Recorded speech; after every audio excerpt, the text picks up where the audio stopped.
This course will describe Kirchhoffs' two laws for electrical circuits and explain how to apply these laws when solving electrical circuit problems. These are the objectives for this course.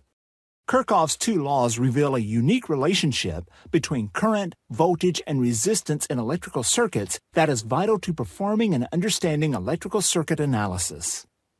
In all of the circuits examined so far, Ohm's law described the relationship between current, voltage, and resistance. These circuits have been relatively simple in nature. Many circuits are extremely complex and cannot be solved using Ohm's law. These complex circuits have many power sources and branches, which would make the use of Ohm's law impractical or impossible.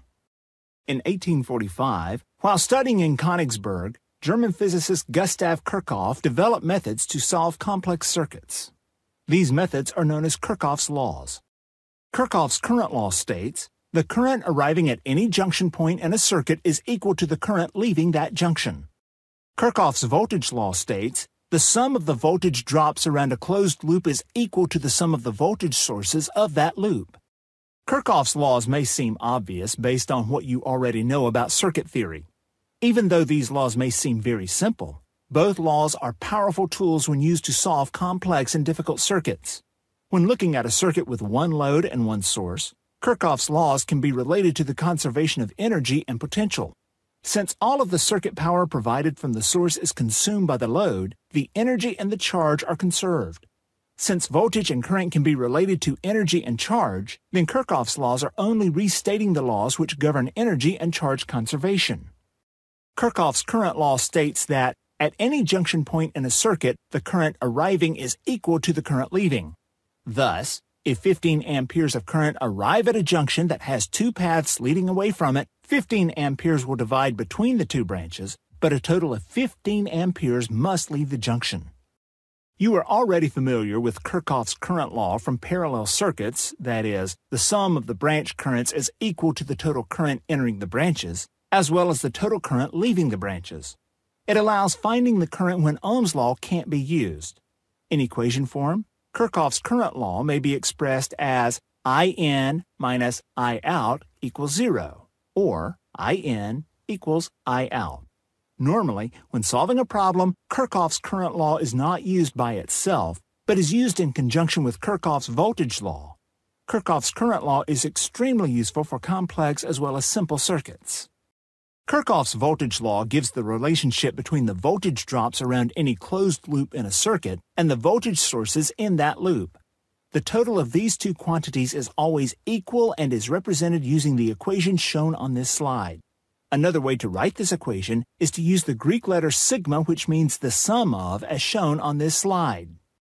Kirchhoff's voltage law can be applied only to closed loops. To apply Kirchhoff's voltage law, a closed loop must meet two conditions. 1. It must have one or more voltage sources, and 2. It must have a complete path for current flow from any point around the loop and back to that point. Remember that in a simple series circuit, the sum of the voltage drops around the circuit is equal to the applied voltage. Actually, this is Kirchhoff's voltage law applied to the simplest case, that is, where there is only one loop and one voltage source. For a simple series circuit, Kirchhoff's voltage law corresponds to Ohm's law.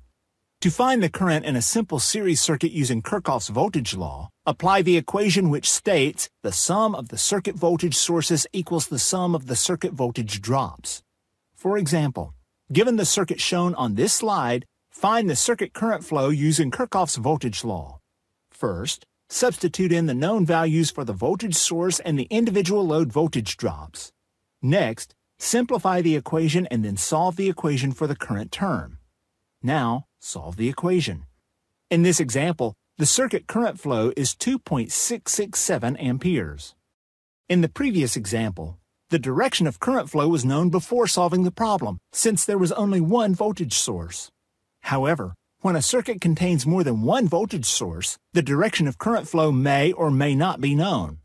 If presented with this problem, a current flow direction must be assumed when beginning the problem. When applying Kirchhoff's voltage law to this circuit, all the voltage sources which aid the direction of the current flow are positive, and all the voltage sources which oppose the direction of the current flow are negative. If the resulting calculated current has a positive magnitude, the assumed current direction is correct. If the resulting calculated current has a negative magnitude, the assumed current direction is wrong. In any case, the correct current magnitude will be attained.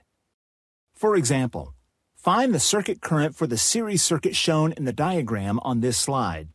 First, you must assume a direction for the current flow, and in this case the current flow is assumed to be in the clockwise direction.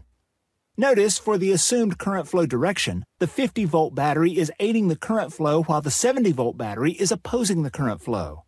Using Kirchhoffs' voltage law, insert the known values for the two circuit voltage sources and the circuit loads.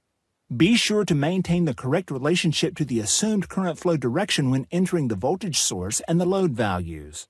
Next, simplify the equation, then solve the equation for the current term. Now, solve the equation. The resulting circuit current value is negative, which means the circuit current is actually a positive 0.5 ampere in the opposite direction to that of the assumed current flow. If a circuit has one voltage source that is larger than the other, before applying Kirchhoffs' voltage law, the current direction should be assumed based on the value of the largest voltage source. For the example given, the assumed direction of current flow should have been counterclockwise, based on the fact that the 70-volt source is the larger of the two sources.